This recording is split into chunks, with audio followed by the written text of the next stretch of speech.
Hello everyone, welcome back to my channel. আর আমি সৌমি। তো গুড মর্নিং সবাইকে। আমার মর্নিংটা শুরু হয়েছিল 1 কাপ গরম গরম চা দিয়ে। চাটা খেতে খেতে বুকেটের কয়েকটা শ্যুট আছে, সেগুলো ভেবে কিভাবে করব সেগুলোকে ডিসাইড করছিলাম। তারপর যথারীতি বুকেটের শ্যুটগুলোকে কমপ্লিট করছিলাম। এগুলো অ্যাকচুয়ালি রিলে পোস্ট হয়, কয়েকদিন বাদে হবে। তারপরে আমি ক্লিপ নিতেই ভুলে গিয়েছি।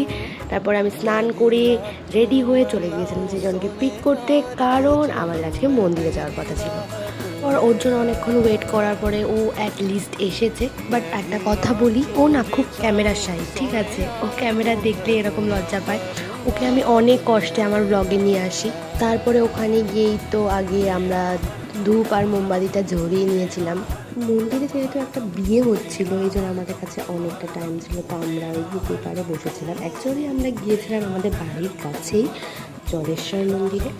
ওখানে আমি তো প্রথমবার গিয়েছিলাম, কিন্তু সৃজন এর আগেও 2-3 বার গিয়েছে, তাই আমাদের যেতে আসতে খুব একটা প্রবলেম হয়নি। কারণ আমাদের পুজো পাঠ একদম কমপ্লিট হয়ে গিয়েছিল, তাই পাশের ওই চড়কের ভাঙা মেলাটা আমরা একটু দেখতে গিয়েছিলাম। আর ও আমার গাল টেনে টেনে একদম দেখাচ্ছিল যে আমি রোগা হয়ে গেছি। তো অ্যাজ ইউজুয়াল ওখানে অনেকক্ষণ কাটানোর পরে এবার তো বাড়ি যেতে হবে, তো আমি ওখানে চলে গিয়েছিলাম স্টেশনে ছাড়তে। কারণ আমি যদি ওকে আমার বাড়ির আগেই ছেড়ে দিই না, ও ভীষণ রাগ করে ফেলবে। তো আমি তাই জন্য চলে গিয়েছিলাম, আর হাঁটতে হাঁটতে অনেক কথাও বলছিলাম। সো এভাবে আমাদের আজকের দিনটা কাটলো। আজকের দিনটা খুবই ভালো কেটেছে।